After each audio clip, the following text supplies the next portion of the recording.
আর কত আউটসোর্সিং কর্মীরা প্রাণ দিবে বলতে পারেন? ইতিমধ্যে আপনারা দেখছেন যে আমাদের এক ভাই বিদ্যুতের কাজ করতে যেয়ে তার প্রাণ গেছে। আউটসোর্সিং কর্মী সে। আমাদের এক সমন্বয়ক ভাই বলতেছে যে আপনারা জানতেন যে এটা চুক্তিভিত্তিক। ভাই জানতো, সেইটা জানতো না যে আউটসোর্সিং চাকরি করতে গেলে বা বিদ্যুতের কাজ করতে গেলে তার প্রাণ যাবে। তাহলে কখনোই সেই এই চাকরি করতো না। 2 টাকার চাকরি করতে যেয়ে আজকে তার প্রাণ গেছে। মাস গেলে সে বেতন পায় না, ঈদ আসলে সে বোনাস পায় না, কিন্তু তার জীবনের প্রদীপ নিভে গেল।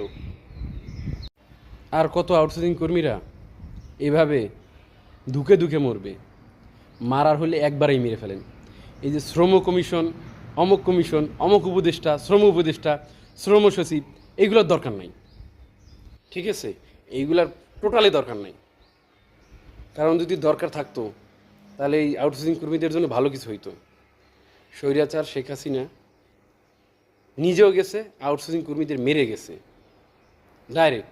বাংলায় বলতেছি, নিজে তো গেছে দেশ ছেড়ে পলাইয়ে, এই আউটসোর্সিং কর্মীদের মেরে গেছে।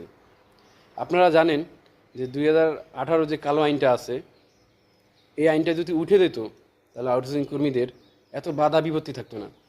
শ্রম সচিব কিছুদিন আগে শ্রম ভবনের সামনে মিথ্যার একটা শেষ আছে ভাই। কথায় আছে যে গরিবরা মদ খেলে কয় মদখোর, আর বড়লোকরা মদ খেলে বলে যে আপনার হচ্ছে গিয়ে এনজয় করে আসছে।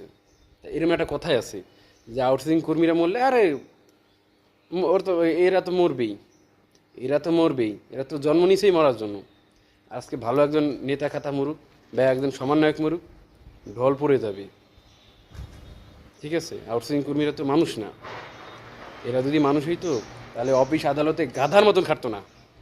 গাধার মতন লাথি উষ্টা খাইয়ে দিন রাত 24 ঘন্টা ডিউটি করে মাস গেলে বেতন না পেলেও কারোর কাছে বলার মতো নাই। আছে কারোর কাছে বলার মতন?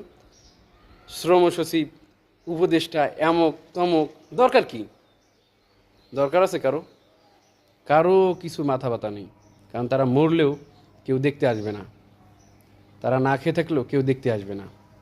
বড় বড় কথা বলে, ভাই দেশ গড়বেন, কার জন্য গড়বেন?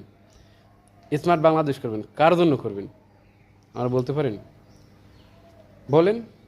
যে দেশে যদি না জনগণই না থাকুক, এই যে ফিলিস্তিনির যে অবস্থা এখন বর্তমানে, এটা যদি বাংলাদেশের হইতো কেমন লাগতো?